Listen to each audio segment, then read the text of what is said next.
Dear all of my students, this is the CMP 343 Computer Security Principle. Let's go and start with Chapter 7, which is Security and Network. If we go with that chapter here, when we talk about security and networks, mean that we have to talk a little bit about the networks and then how to secure these networks. Let's go here. When we go with the outline, then we have what we call network concepts and threats in network security control, firewall, intrusion detection system, and secure email. This is the outline of this course, which will be divided into two classes. When we talk about the network concept, it means that if you go further for where we are right now, we are in the era of the internet. Then when we talk about the internet as a definition, we define internet as a network of networks. Then we have the internet, the global network all over the world. Then it's a network of networks. Let's go back a little bit for what's meant by network. When we talk about the network, then we talk about what we call network topology. Network topology, it means that how the architecture of the network. Through the network topology, we have what we call very small network as a personal area network. Then we have local area network, metropolitan area network, and wide area network. Then as a long distance communication. When we talk about network topology, then to connect between the node inside the network, then we have what we call switching technique. Then we have a network topology. To connect the nodes inside the network, we talk about the switching technique. Switching technique can be circuit switching and packet switching. Packet switching can be packet virtual circuit and datagram. There is a details and fast packet switching. Then there is a details under the packet switching will be coming later. But as a concept, so then we have network topology, switching technique, and then to get the optimal path between source and destination, we have what we call routing technique. Then on the routing technique, we have what we call fixed routing and adaptive routing. As an example, over the internet right now, when you go with the routing technique, we have interior gateway protocol and exterior gateway protocol. Then when we go with the interior gateway protocol, we have a protocol used with the internet right now, which is routing information protocol and open source bus first. And to connect between network as an exterior gateway protocol, we have what we call BGP, border gateway protocol. Then let's go back. We have a network topology, switching technique, routing technique, and then we need to have what we call flow control technique. We need to have what we call balance the traffic over the network to minimize the deadlock or the overload one link over the other link. Then to optimize the delay over the network. Then you have what we call network topology, switching, routing, flow control, and addressing. Addressing, it means that we need to have the source address and destination address. If we go with the IP network right now, we have what we call source IP address, destination IP address. IP address, which is related to the third layer protocol. When we talk about the third layer protocol, it means that we are looking for the IP version 4, which is 32-bit length, and next generation IP address, which is IP version 6, which is 128 length number of bits for the next generation mobile network. Then we need to have addressing to identify the source and destination. And then go with what we call synchronization. You need to synchronize between the source and destination. We need to have what we call when the source start transmit and when end to transmit, when the receiver start to receive, when the receiver end receiving. That's why we have the second layer protocol, which is the frame structure high level data link control protocol data link layer, which is we have a flag, control field, address field, or we can go again, flag, address field, control field, data field, CRC field, and another flag.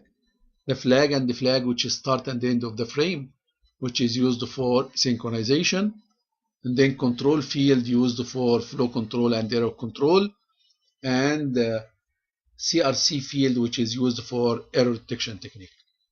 Then we have topology, switching, routing, flow control, error control, addressing, synchronization.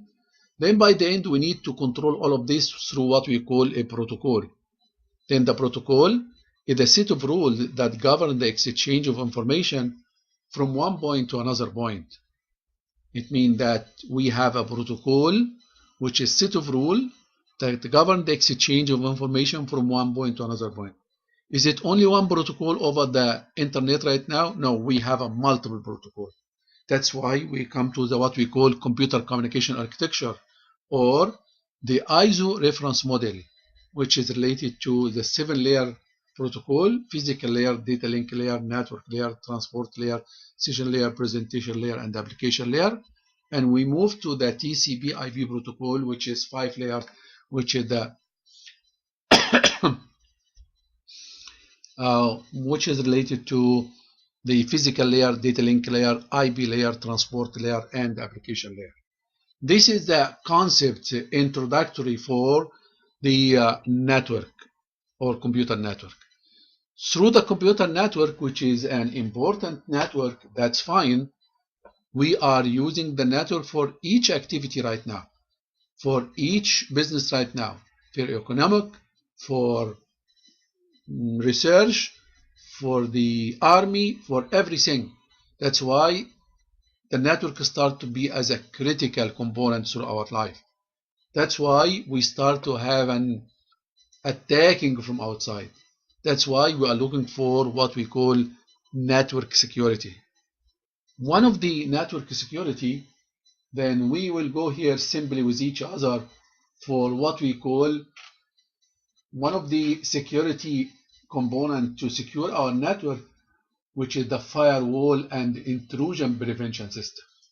Firewall can be an effective means of protecting local system or network of system from network-based security threats, while at the same time affording access to the outside world via wide area network and the internet.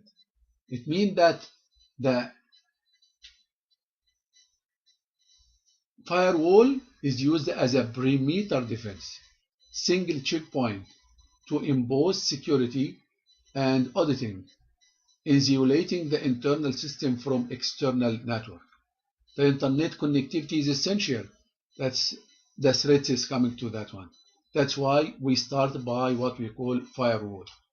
Firewall, when we talk about the firewall, then we have different type of firewall. We have what we call packet filter firewall. We have what we call circuit filter firewall.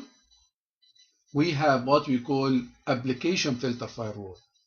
All of these are different type of firewall which can be used for protecting our network against the attacker from outside.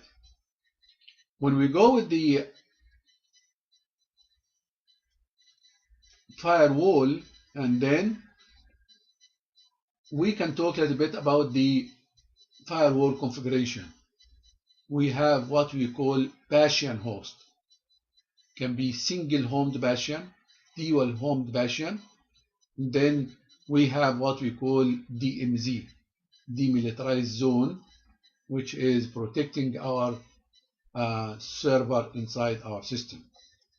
When you talk about the firewall, then we have what we call host-based, we have distributed firewall configuration. Then we have a firewall which is the single point as a perimeter for our system, or you can have what we call distributed firewall. From the other side, we can talk about what we call the intrusion detection system. This is another attack to our system. Then when we talk about the intrusion detection system, then we have different type of intruder. We have masquerader, misfeasor, and the clandestine user. Masquerader intruder, which is likely to be an outsider attack, an unauthorized individual who penetrates system to exploit legitimate user account. Misfeasor, which is generally an insider, legitimate user who misuse privilege. Clandestine can be either between insider and outsider. When you talk about the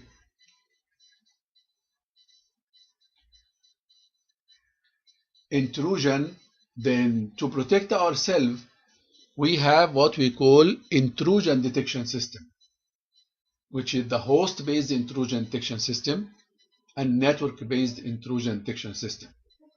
For the host-based intrusion detection system, the monitor the characteristic of a single host for suspicious activity.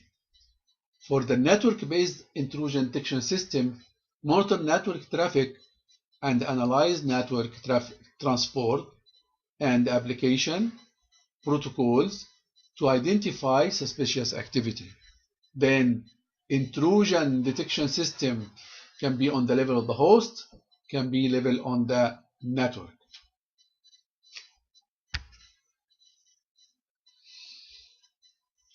Intrusion detection system as a host-based ID approach to intrusion detection system, we have what we call anomaly detection and signature detection.